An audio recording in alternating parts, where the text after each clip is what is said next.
I'm from Honeyguide from northern Tanzania, and generally I'm not really into crop protection or into farms or anything like that actually. What we really focus on is making sure that conservancies, in Tanzania we call them WMAs, work as a business for communities.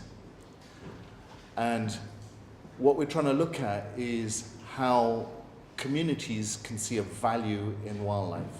So these conservancies have to act as a business like any other business that brings a value in return for these shareholders. And that's our primary interest, is getting these as businesses to work. Financially, they've got to work. Environmentally, obviously, they've got to work because it's a conservation business. But also, fundamentally, they've got to work as a social business. That the communities have to see these do bring some value to their livelihoods. And that's our primary goal as Honeyguide. We do have, which isn't here exactly, but you've got some writing underneath. We kind of focus in 5 different strategic areas. We've got to work on the wildlife protection, which is normal, which seems to be going out everywhere, is the anti-poaching and all that. But that really isn't my interest. That's just something you end up having to do. My interest is more the other side of it, the human-wildlife conflict. How can you reduce the cost of conservation to communities? How can you reduce the cost of wildlife to these communities who have given up their land and their resources for a conservation business? Without good governance, really, it's not going to work at all. Without good governance and management, nothing's going to work. So we do focus a lot on good governance. And the other areas, obviously, you need some kind of form of revenue in order for the business to work. Without the revenue, again, there's nothing. And the different forms of revenue, ideally, my history is in tourism, so I actually focus quite a lot of what I know in tourism and bring that to these businesses. And then equally important is that if these shareholders don't really know what's in it for them, and if they're not aware of what the business is bringing them, then they themselves are not going to value what you're trying to achieve. Ideally, in the end, we want communities to value and protect wildlife, and that's what we're all in agreement with. We work in northern Tanzania. We work in the Kilimanjaro ecosystem and also in Tarangire. It's around 2 million acres, and we're all here for the same reason: human-wildlife conflict. More people, more wildlife is what we hope to achieve, and therefore we are going to see more conflict unless we try and get some kind of coexistence together. And that is primarily what is one of our interests in why we get involved in human-wildlife conflict.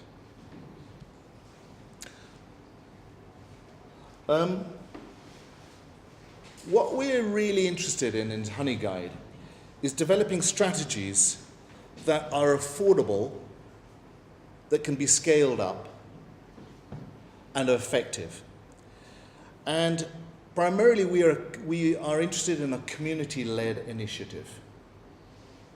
So we work primarily directly with communities, trying to get them to take on the activities and the implementation of whatever we're doing. How we are doing this in northern Tanzania around places like Tarangire, where it's really scaled up quite large, is we get the communities to build up teams. And it's their job to set up the teams and protect their crops. It's not our job to protect their crops. Our job is just to empower them and enable them, build their capacity to do this. We felt that if we are going to be protecting their crops as Honeyguide, we're always going to have that responsibility, and there's no exit strategy for us.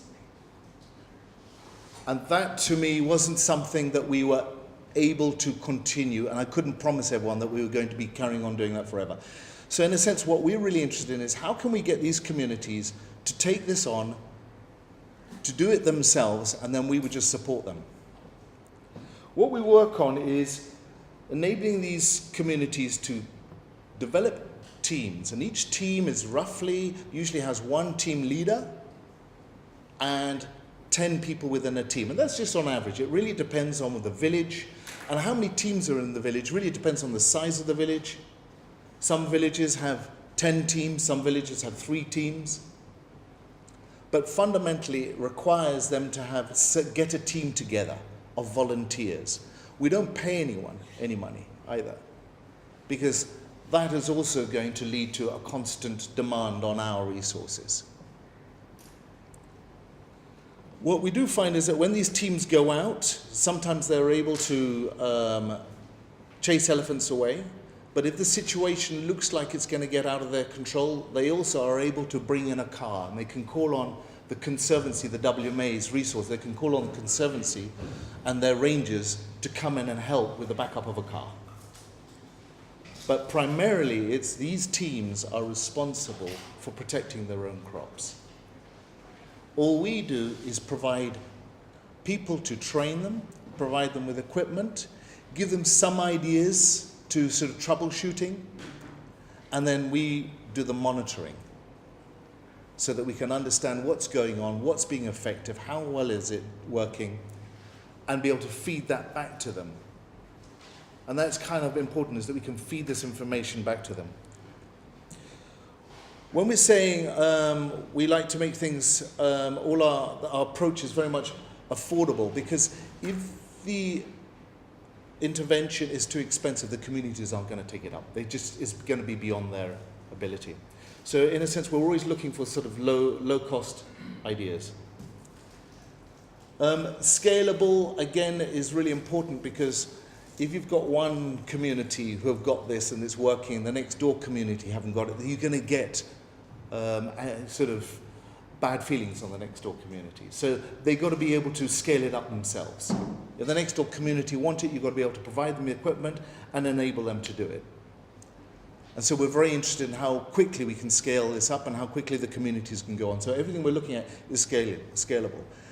And of course, ultimately, it's got to be effective. It's got to be able to produce the results that the communities want, that their crops are safe.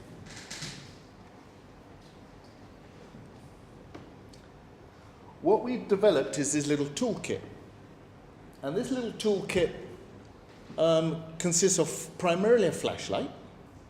Okay, it's a kind of imported flashlight. It's a good little flashlight. And it has a strobe function on it. And that is targeting the elephant's sight, so that at night they can't really see very well if there's a flashlight in their face. The next thing is there's a horn, and usually they come in quite quickly with a horn.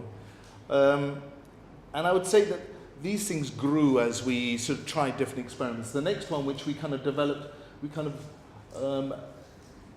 developed this thing called the chili bomb, or the chili cracker, as the PC word goes, because chili bomb was like scaring people. And then finally there's the Roman candle launcher. Actually, the chili bomb was made because I heard people using thunder flashes and sounds and bangs out there. And we were initially using that, and then I did hear of some places where it wasn't working, that the elephants got used to the bang and ignored it. So then we decided, okay, let's put this bang and let's also explode a bunch of chili powder everywhere. And I remember going out for the first time and speaking to some of our Maasai village game scouts. And I basically said to them, okay, we're going to do a contest now. See who can throw a stone the furthest. And all these guys quickly went around and grabbed a stone and chucked it. And that was it. And I wasn't really looking at how far they were going. I was looking at what were they selecting as a stone. What size was it? And that gave me this idea of what size are people really comfortable at lobbing a stone. And so that's why we came up with this chili bomb here. That's the pointer, I think. Anyway, okay, I don't know how, there. So that's it, that's actually a wick, and if you light that, there's inside here, there's a little cracker in there. And this is how you can make one. You just get some chili powder and you get some sand in there to give it some weight. and you get a condom, can be any kind of condom, and you stuff it full of this stuff, and you chuck the chili cracker, and they'll roll it up and light it and throw it at the elephant. And in the air it explodes, okay, it gives the bang, okay, and it also then spreads chili powder everywhere, so the elephant can't really smell so well. So the idea was the flashlight was something that visually the elephants wouldn't like. If the elephant decided to ignore their sight and then hone in on that disturbance, okay, to hear footprints, because I know that's what the next thing they do is they try and work out where this is and they'll try and hear your footprints. The horn is something that just disturbs their sight, their sound again, so they can't really hone in on the footprints, and the horn's not something they can associate with, so that then they can try and say, okay, I'll smell this thing out. And that's why we got the bang. And then, of course, the last tool is the Roman candle, which is a bit severe, but there we go, it does kind of work. So the flashlight actually over time has now been 75% successful. And the flashlight is an initial investment. You don't have to spend any more money on it again. So once you've got the flashlight, that's it, can be used again and again and again. Same with the horn. However, the horn is only about 45% effective. So this flashlight's doing a lot of work. 75% of the elephants are turned around just with a flashlight. After that, the chili cracker comes in. It is 60% effective, but it starts to cost money. It's about $3 or $4 a shot. Okay, and then the Roman candle is hardly used. I think last year we used about 20 of them. Okay, and it is 100% effective. Any elephant that sort of done these, and so generally what you find is that the community has also understood when to use these. So that with Wildlife Conservation Society, we've trained up our team leaders to understand elephant behavior, and then in turn have trained up their teams.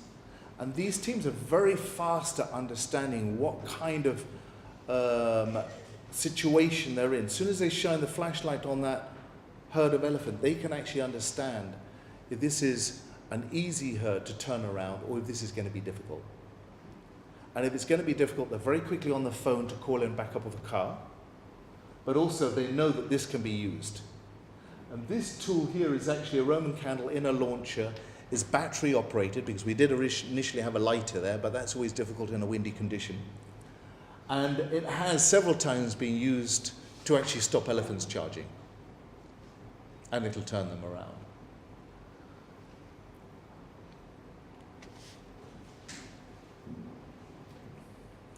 The costs of this, and that's kind of primarily, one of our interests is what's it costing everyone?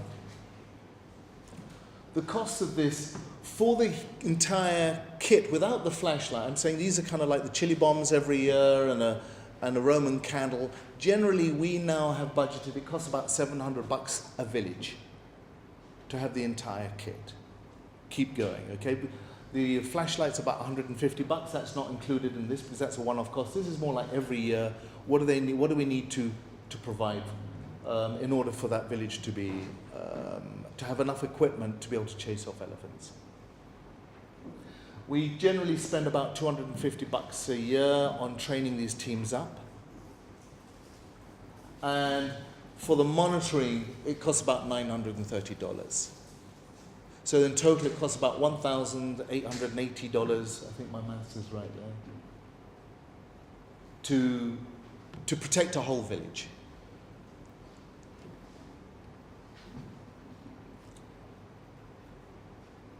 I've been looking at comparisons because we've had several people come to us saying, why don't you try this strategy? Why don't you try that strategy?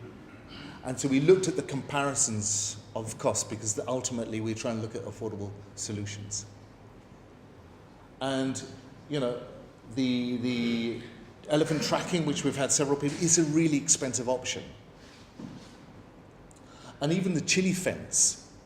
We actually set up a chili fence in one village. It was 7 kilometers long. We initially had 1 year. We set up one which is about 2 kilometers long. And then we said, next year we'll come back again. And we came back again and said, right, we're ready to set up.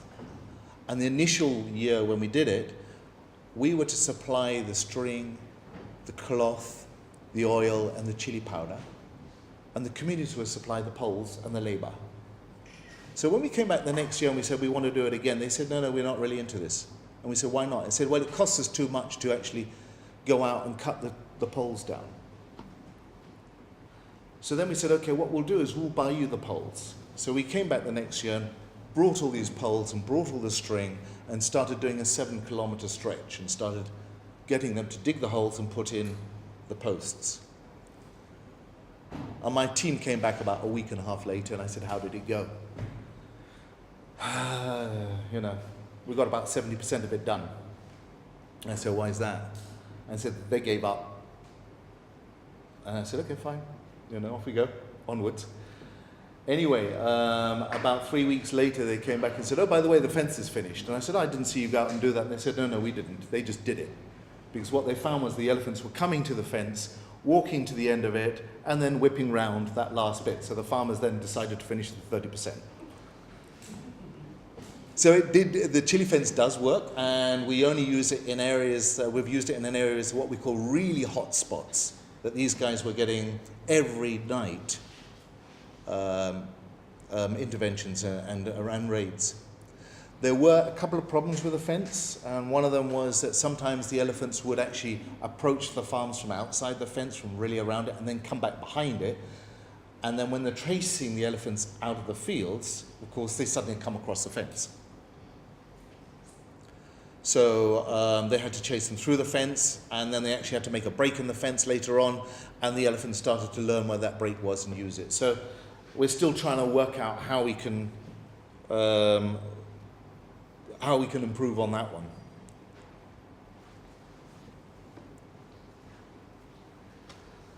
one. Just to give you an idea of the kind of frequency, and this is the data, some of the really simple data we're collecting. I'm not a data person. I'm looking at more the end result, okay, and what the communities are thinking. But in a sense, this is some kind of data. I think this is only about 30% of the actual incursions or raids that are going on, because generally they only record the raids that have had crop damage, but even then, at the same time, we're saying there's only 53% of the raids are actually prevented. So this is data they're saying 53% of the elephants were stopped going into the farm. But we do know that they're not recording every one of those incidences. They are recording all the incidences once they're on the farm. And in April, it's rather quiet, so this is very seasonal crops. This is for a very short time of year.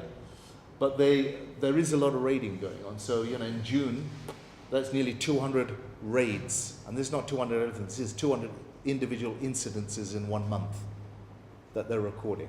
So it's a lot of raiding going on in that area there. And these elephants have been doing it for years. I think the babies have grown up knowing that, the maize season is coming up. Get ready. It's nice and handy maize.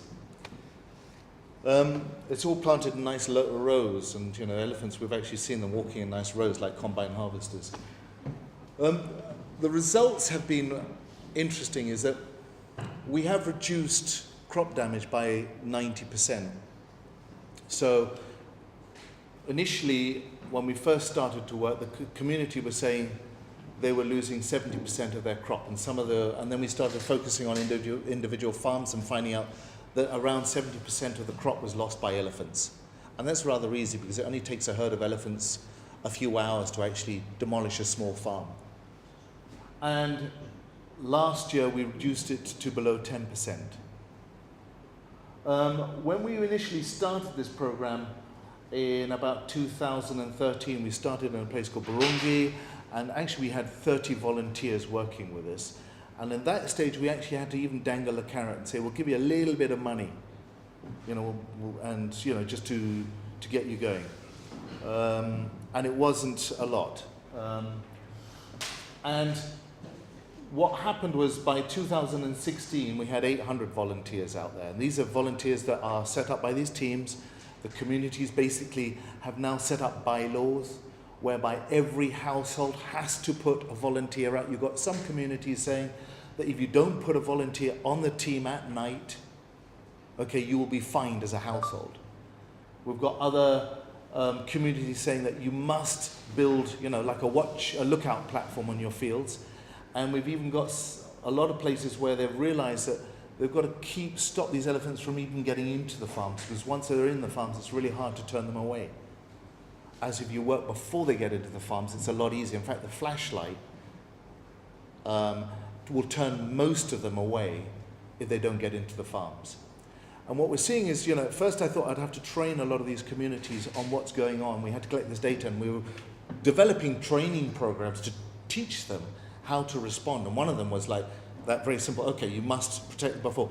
And by the time we'd finished even thinking about the training, we'd already heard that they were responding to this. They knew that it was better to stand 200 or 300 meters out from the farms and have their teams out there, so that as the elephants were coming in, they're chasing them away. They knew things like, it's better that we patrol the park boundary, okay? And the car, the Conservancy, the WMA car, often patrols the boundary in the evening, at 6 o'clock in the evening, to see all these elephants sitting there waiting in the queue to come out. And so then they warn the communities, watch out, here's going to be a hotspot tonight. So they have responded. And this growth is only because it's worked for them. We haven't really gone out and said, you must do this. We actually only set up to do something small in one particular area. And then the next village asked for it, the next village asked for it, and it kept on going, it's kept on going. And so we've had to scale up, and this is what scaled up in the last couple of years. So we've had to try and keep with that scale up. And ultimately, what we're really interested in is attitude change. Like I said, I'm not really interested in crops. I'm not an agriculturalist. I'm into trying to change attitudes, trying to get this business to work as a social business, trying to get the communities to see that this WMA brings them value. And one of the values they see is exactly this, that this WMA, with its tourism, enables them to have their own crop protection scheme initiative, and it's theirs. And it was very interesting in the early days when we, like last year, it was kind of the end of the political, there was for a while some politics against the WMA, and it finally ended where the communities start to turn around to some of these leaders who were not so into the WMA because they wanted their cattle to go in. They just turn around and say, you got a car, you've never been to protect our crops with your car. It's our WMA, our car that comes to protect our crops. And so that was a very interesting kind of attitude change. And ultimately what we do want to see is that elephants aren't killed. And we've had no elephants killed in retaliation for the last 2 years, and no elephants poached. And we've had quite a lot of poachers caught for bushmeat, and it's all been intelligence-led. And why this is that this, the cars that respond to these calls for help are the rangers themselves. I do remember last year, my anti-poaching officer, he came storming to the office saying, hey, they want the car for human-wildlife conflict. This is unacceptable. It's a rapid response car, which all sounds great. But then I said, but human-wildlife conflict is anti-poaching. That's how you've got to look at it. And that response car is doing its job. What it's doing is it's connecting with people, it's developing informers, because every farmer now has the phone call of that car. And those farmers now know all of those rangers, and those rangers are friends now. They're really happy to see those rangers. So when it comes down to when they start to see a poacher going on, they don't really want that. So they actually call up and respond. So it's enabled protection to cost less because we're not doing patrols any longer. We don't have to do patrols because all the communities got their eyes out, and the guys don't really have to do patrols. All they're doing is ticking the box when they do the patrols, which is fine. We need them to tick the boxes every now and then. What's in our plans next? Okay, we are still working with other organizations, other people are coming to us asking for ideas and help on this toolkit. So we actually are working with different organizations, different districts, different people and we'll have training any time. If people come to us, we'll put them up. If they get their field officers to us, their managers to us, we'll put them up in the field, we'll send them out and teach them for 2 or 3 weeks on how this works, how the interventions work, and they can meet the farmers. The other thing we're doing this year is we want to now move from the data collection, where we are the primary data collectors, to actually getting the communities to collect data. For the last 3 years, we've struggled with data. Initially, the first year, people didn't want to give us data. You're making money out of that data. Things like that. That was fine. You just go through it, you wander through it. But what was important was at the end of the first year, when we did collect it, we actually took them the reports and showed them.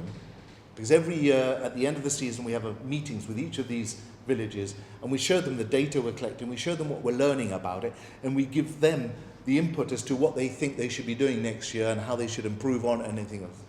And so that's been going on every year. And so this last year, it's been really easy to collect data.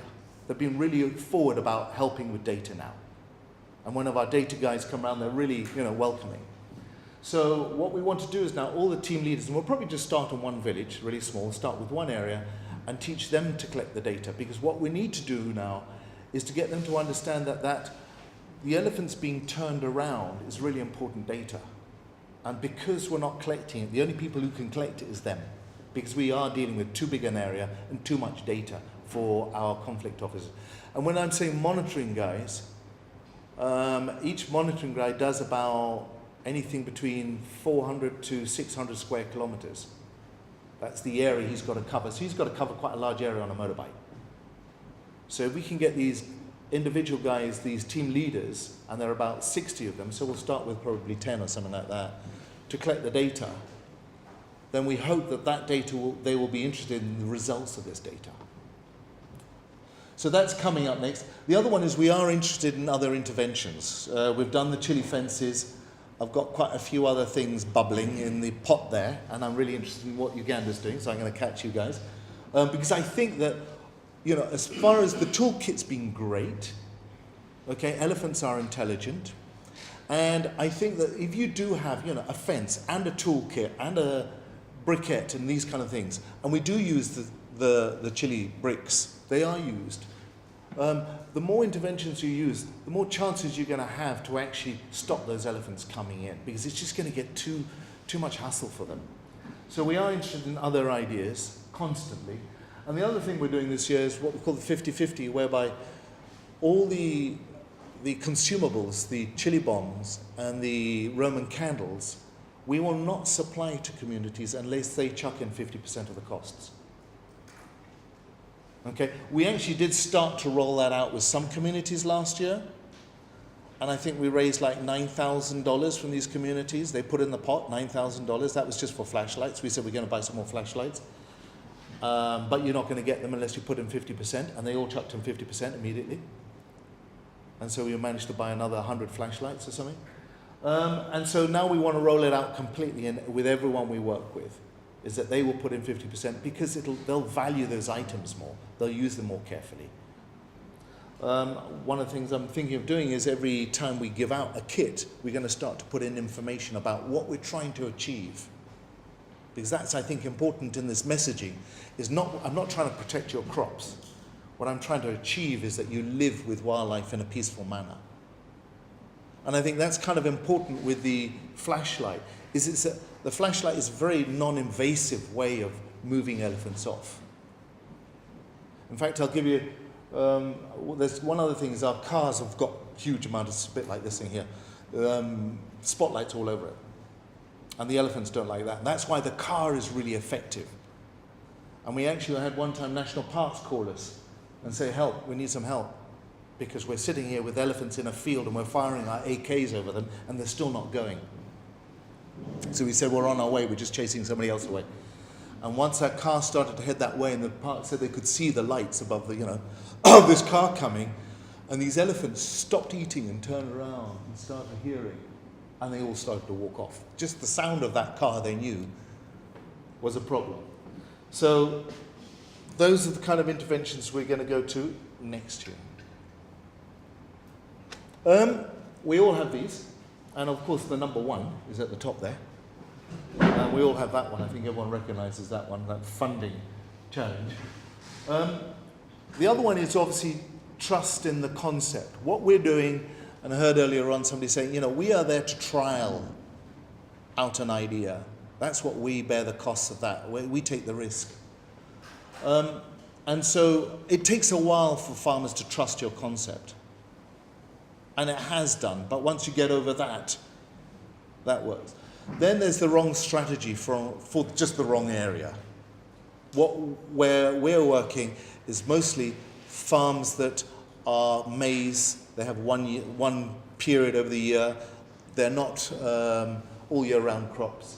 But again, there are different strategies, I think, that you have to use in different areas. And that I have a lot of respect for. What works for you, where you are, might not necessarily be what could work for me. You also get farmers not collaborating, like the chili fence story. Again, perseverance, and if it doesn't work, well, you're obviously onto something that's not going to work. It's not right. There was another one we had, was our flashlights need to be recharged.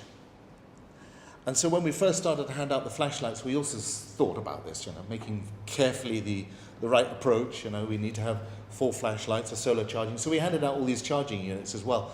And they had to be, you end up being in the politics of communities. That has to go to the chairman, or that has to go to this important person. He's going to look after everything. And then we were speaking to the communities later on, saying, how's the project going, and how's the charging going? Is the solar power thing working? So we don't charge it there. Oh no, the guy he's using it for his own personal use. So I said, where are you charging the stuff then? We take it to a place where you pay for charging phones. And I found out that they're quite happy to do that. So then we scrapped actually handing out solar chargers. If they value it so much, then don't try and get involved in it. They'll figure out the solution. There's even one time I actually spoke to one lot of communities and I said, our car's based quite far away. Do you get support from the car? From the WMA car? And they said, no, we don't get any support from that car. It just doesn't get down here. It takes too long. But they were quite close to an urban community. So I said, so what do you do? Well, we have a guy who we can call and he brings in his car and we just rent it. So they're coming up with their own solutions in the end because they didn't need that car so often. So it was interesting how that works. The problem with this thing is it does depend on that flashlight, and that only works at night. But that's because 99% of the raids are at night. And the only ones that are at the day are these huge big bulls that are a different problem altogether. The other thing about this toolkit is it's really worked. It's been developed for community farms where you've got lots of farms together. Okay, and you've got regular raiding going on. All right, and what I've found is if you're an individual farm all lost on your own somewhere out there, it might be better to have a beehive fence or something, because it does require collaboration of teams getting together. And single farms, you don't have that. And when you've got a team together, you've got 10 of you at night, it's easy to stay up all night long and chat all night long. And it's easy also to deal with an elephant as a team rather than on your own. The other thing I also feel quite important is, what we did was we actually didn't intend to have such a large project. We just intended to work on a very small thing.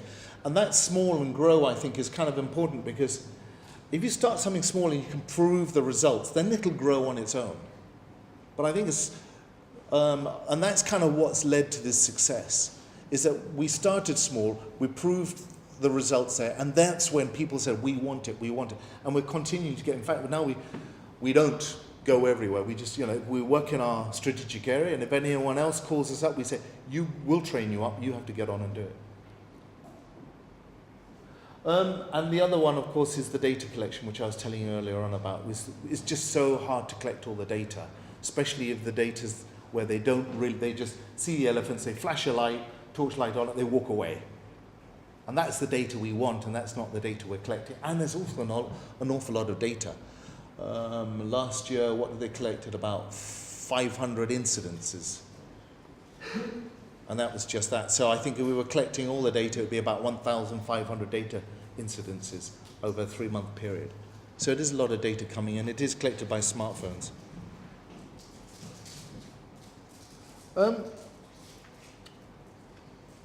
I think this is your typical situation with us in the northern Tanzania. This guy is a Maasai, he's got his little simi there.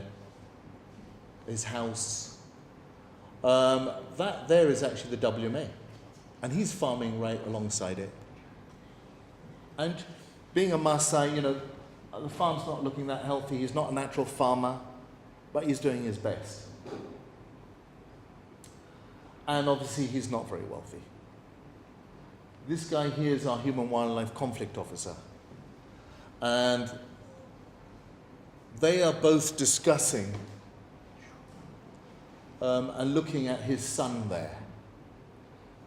And they're looking at the graze behind his neck there, where that morning his son was out in the fields there and came across a buffalo, and the buffalo just nipped the edge of his neck. And I always look at this and think, you know, that guy's no poacher. He's actually a conservationist by heart. And what we want is him to remain a conservationist. And we want his son to grow up as a conservationist. And that's going to be very hard if we allow these kind of incidences to happen, and if he's going to lose family and his children to wildlife. It's going to be really hard. So we really have to do everything we can to make sure that these two stay conservationists. I do have this little book, which is in Swahili, but also I do have some in English, which has got all the little bits about the toolkit and some of the stuff we do, and it's sort of a handbook. We didn't really print them in English, we printed them all in Swahili and handed them out. But this is basically something that we hand out to these teams just to refresh their minds on what the whole program is and what it's about, and to make sure that they understand what's going on. So this book can be downloaded off our website, and I have 2 copies of this one here in English. Thanks, everyone. Thanks.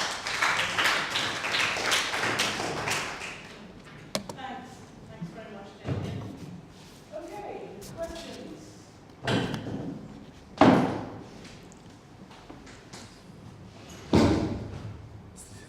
I'm interested in the last 10%.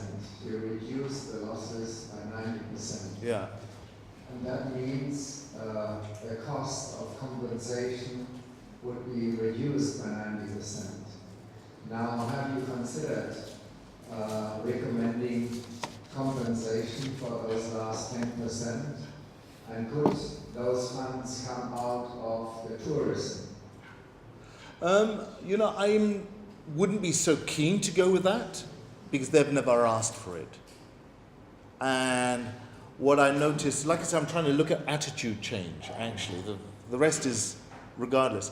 And so the change in attitude is so large right now on their idea of the WMA and what it does for them. They want that WMA to exist, and that's what we're trying to do.